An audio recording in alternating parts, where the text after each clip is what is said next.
Audio Jungle.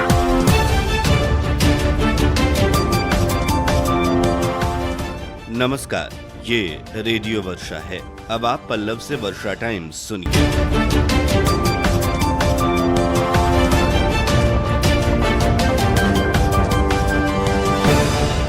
पहले सुर्खियां। चमकी बुखार से बचाव को लेकर जिले में शुरू किया गया जागरूकता अभियान। मिले 30 नए कोरोना पॉजिटिव, 21 लोग लौटे घर। टीकाकरण पर लगातार जोर। गंडक नदी के तराई इलाकों में बाढ़ की विभीषिका जारी। 42 गांवों में अभी भी है बाढ़ का पानी। और स्कॉर्पियो और बाइक की टक्कर में एक युवक की मौत। अब वर्षा टाइम्स विस्तार से। चमकी बुखार से बचाव को लेकर जिले में जागरूकता अभियान प्रारंभ कर दिया गया है। इस अभियान के दौरान आम लोगों को इस बीमारी से बचाव के बारे में तमाम बातों की जानकारी दी जा रही है। इसके अलावा पोस्टर व बैनर के माध्यम से भी लोगों को इससे बचाव के लिए एहतियाती उपाय अपनाने को कहा जा रहा है। इस जागरूकता अभियान की कमान मुख्य रूप से आशा कार्यकर्ताओं को सौंपी गई है, जो अपने पोषक क्षेत्र में चमकी बुखार के साथ ही जेई से बचाव के बारे में लोगों को बताने में लगी हैं।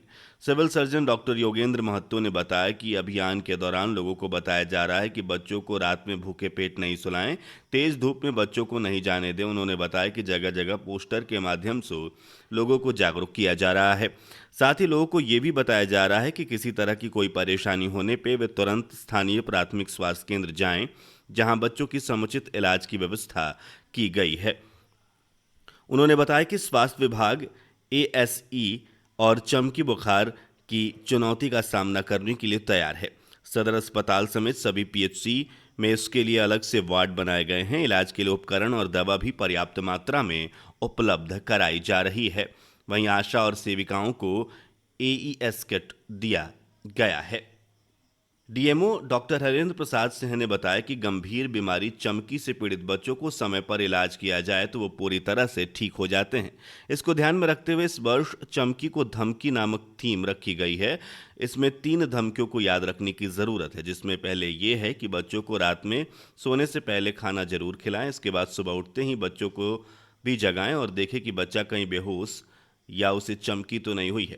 अंत में बेहोशी या चमकी दिखे तो तुरंत एम्बुलेंस या नज़दीकी गाड़ी से अस्पताल ले जाएं। चमकी बुखार से पीड़ित बच्चों को अस्पताल पहुंचाने के लिए मुफ्त में एम्बुलेंस की सेवा दी जाती है। इसके लिए पीड़ित के परिवार वालों को 102 नंबर पर डायल कर एम्बुलेंस को बुलाना होगा। कोरोना संक्रमण में उतार व चढ़ाव के बीच जिले में पिछले 24 घंटों के दौरान 30 नए कोरोना पॉजिटिव मरीज मिले हैं। इस बीच 21 लोगों ने कोरोना को मात देने में सफलता प्राप्त की है। संक्रमित लोगों की हालत सामान्य रहने के कारण उन्हें होम आइसोलेशन में रखने का निर्देश जारी किया गया है। जिले में नए संक्रमित लोगों के मिलने के बाद कोविड के कुल मामलों की संख्या 16,581 पहुंच गई है। स्वास्थ्य विभाग के आंकड़े बताते हैं कि अप्रैल माह के दूसरे सप्ताह के बाद जिले में कोरोना संक्रमण के आंकड़ों में तेजी से बढ़ोतरी हुई। प्रारंभ में हर दिन औसतन 100 लोगों के संक्रमित मिलने का आंकड़ा तेजी से बढ़ा और मई माह के प्रथम सप्ताह में यह बढ़कर 200 के आंकड़े को पार कर गया। मई माह के दूसरे सप्ताह में यह आंकड़ा प्रत्येक दिन औसत 300 के आसपास पहुंचा। इसके बाद संक्रमण की रफ्तार में कमी का दौर प्रारंभ हुआ। पिछले 24 घंटों के आंकड़ों की जानकारी देते हुए civil surgeon doctor Yogendra Mahato ने बताया कि जिले में हुई कोविड जांच में 30 नए लोग पॉजिटिव पाए गए हैं, जबकि इस बीच 21 लोगों ने कोरोना को मात दी है। उधर माजागढ़ संवाददाता सुदेश प्रसाद श्रीवास्तव ने जानकारी दी है कि प्रखंड अंतर्गत सामुदायिक स्वास्थ्य केंद्र में कैंप का आयोजन कर 18 वर्ष और 18 वर्ष से अधिक उम्र वाले करीब 200 लोगों को कोरोना से बचाव हेतु कोरोना वैक्सीन लगाया गया तथा 157 लोगों को कोरोना की जांच की गई। इसकी जानकारी देते हुए प्रभारी चिकित्सा पदाधिकारी डॉक्टर खुर्शीद जमाल ने बताया कि उन लोगों का प्रयास है कि एक एक व्यक्ति को कोरोना वैक्सीन लगाई जाए, जिसके लिए गांवों में कैंप का आयोजन किया जा रहा है। उधर सदर अंचलांतर्गत रामपुर टेंगराही पंचायत में नाव नाविकों को पिछले वर्ष आई भीषण बाढ़ में चलाए गए नाव के पारिश्रमिक का भुगतान चेक के माध्यम से किया गया है। सीओ सदर गोपालगंज विजय कुमार सिंह ने इसकी जानकारी दी। उन्होंने बताया कि रामगढ़ ढाला पर सड़क पर पानी नहीं है, यातायात निर्बाध और सुगम रूप से चालू है, रेनकट भी कहीं नहीं है, सारण तटबंध पूर्णतः सुरक्षित है। उधर तेजी से कम होते जलस्तर के बीच नदी के पानी में घिरे गांवों की संख्या में कमी आने लगी है। प्रशासनिक आंकड़ों के अनुसार अब भी निचले इलाकों के 42 गांवों में बाढ़ का पानी है। उधर नदी के जलस्तर में कमी आने के बाद सड़कों से पानी कम हो गया है। ऐसे में कई गांवों का यातायात बहाल हो गया है। उधर जिला प्रशासन ने बुधवार तक स्थिति में और सुधार आने की संभावना व्यक्त की है। मंगलवार को गंडक नदी में पानी का डिस्चार्ज लेवल 79,000 क्यूसेक होने के बाद सदर अंचल के सीओ विजय कुमार सिंह ने बताया कि अगले 1 से 2 दिन में पानी से घिरे तमाम गांवों से पानी हट जाएगा।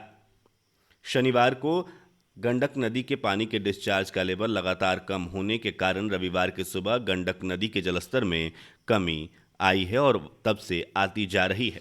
उधर प्रखंड के पूर्वी और अंतिम छोर पर बसे प्यारेपुर पंचायत के बाढ़ पीड़ितों ने सहायता नहीं मिलने पर आक्रोशित होकर मंगलवार को प्यारेपुर स्थित तटबंध से सटे शिव मंदिर के समीप प्रदर्शन किया। प्रदर्शनकारियों का आरोप था कि करीब 1 सप्ताह पूर्व ही गांव में बाढ़ का पानी प्रवेश कर गया। लोगों के घरों में करीब 3 फीट ऊपर पानी था। यहां के लोगों को किसी तरह तटबंध के एवं ऊंचे स्थानों पर शरण लेकर अपना जीवन बिता रहे हैं, परंतु अब तक प्रशासन की तरफ से किसी भी प्रकार की सहायता नहीं मिली है।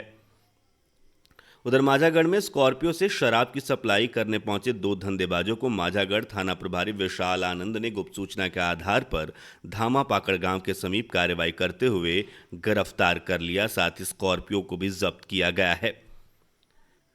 ऊंचागांव संवाददाता ने जानकारी दी है कि गोपालगंज मीरगंज NH 531 पर वृंदावन पेट्रोल पंप के सामने ट्रक व बाइक की जोरदार टक्कर में घायल बाइक चालक की गोरखपुर ले जाने के क्रम में रास्ते में ही मौत हो गई। धक्का मारने के बाद ट्रक चालक व ट्रक लेकर फरार हो गया। सूचना मिलते ही घटनास्थल पर पहुंची थावे पुलिस ने घायल युवक को इलाज के लिए सदर अस्पताल पहुंचाया, जहां स्थिति नाजुक देखकर चिकित्सकों ने बेहतर इलाज के लिए गोरखपुर रेफर कर दिया है। गोरखपुर ले जाने के क्रम में युवक की रास्ते में मौत हो गई। घटना ऊंचागांव थाना क्षेत्र की बताई जा रही है। नगर थाने के मानिकपुर खुखरबुक्का गांव निवासी रितेश कुमार यादव मृतक के रूप में पहचाना गया है। उधर स्वास्थ्य कर्मी की संदिग्ध स्थिति में मौत हो गई। थावे प्राथमिक स्वास्थ्य केंद्र में लैब टेक्नीशियन के पद पर तैनात नरेंद्र कुमार की मौत हार्ट अटैक से होने की आशंका जताई जा रही है। उधर फुलवरिया थाना क्षेत्र के कोयलादेवा गांव निवासी महंत उर्फ बकऊ मंडल के मौत की गुत्थी सुलझाने में फुलवरिया पुलिस जुट गई है। पुलिस ने हत्या, आत्महत्या या स्वाभाविक मौत जैसे विभिन्न बिंदुओं पर जांच पड़ताल की है। क्षेत्र में आम लोगों के बीच ऐसी चर्चा है कि अज्ञात व्यक्तियों द्वारा उसकी हत्या कर पुल के नीचे गड्ढे भरे पानी में फेंक दिया गया। सोमवार की देर शाम कोयलादेवा मिश्रौली सड़क पर कोयलादेवा गांव के समीप निर्मित पुल के नीचे पानी भरे गड्ढे से पुलिस ने शव को बरामद किया था। मंगलवार की सुबह पोस्टमार्टम कराने के लिए सदर अस्पताल भेजा गया था। श्रीपुर ओपी क्षेत्र के बलभद्र परसा गांव में गांव के निवासी मनीष कुमार मिश्रा के दरवाजे पर सोमवार की देर शाम शराब की नशे में धुत होकर उत्पात मचा रहे शराबी को पकड़कर गृहस्वामी ने पुलिस के हवाले कर दिया। पकड़ा गया शराबी उसी गांव का परितोष कुमार श्रीवास्तव और बम है, जो दरवाजे पर पहुंचकर गाली गलौज करते हुए ईंट पत्थर फेंक रहा था।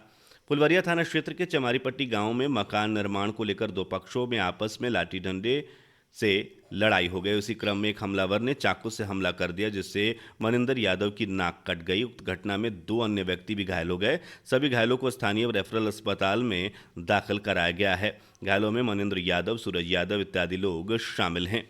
पुलिस मामले की छानबीन कर रही है। उधर सिवान जीआरपी थाने की पुलिस मंगलवार की देर शाम फुलवरिया पहुंची। थानाध्यक्ष वीरेंद्र प्रसाद सिन्हा के नेतृत्व में पुलिस ने स्थानीय पुलिस के सहयोग से थाना क्षेत्र के कोयलादेवा गांव निवासी फरार चल रहे अभियुक्त विशाल कुमार शाह की गिरफ्तारी के लिए छापेमारी की, लेकिन सफलता हाथ नहीं लगी। अब अंत में सुर्खियां एक बार फिर। चमकी बुखार से बचाव को लेकर जिले में शुरू किया गया जागरूकता अभियान। मिले 30 नए कोरोना पॉजिटिव, 21 लोग लौटे घर। टीकाकरण पर विशेष जोर। गंडक नदी के तराई इलाकों में बाढ़ की विभीषिका जारी। 42 गांव में अब भी है बाढ़ का पानी। और स्कॉर्पियो और बाइक की टक्कर में एक युवक की मौत। इसके साथ ही वर्षा टाइम्स का ये अंक समाप्त हुआ। नमस्कार।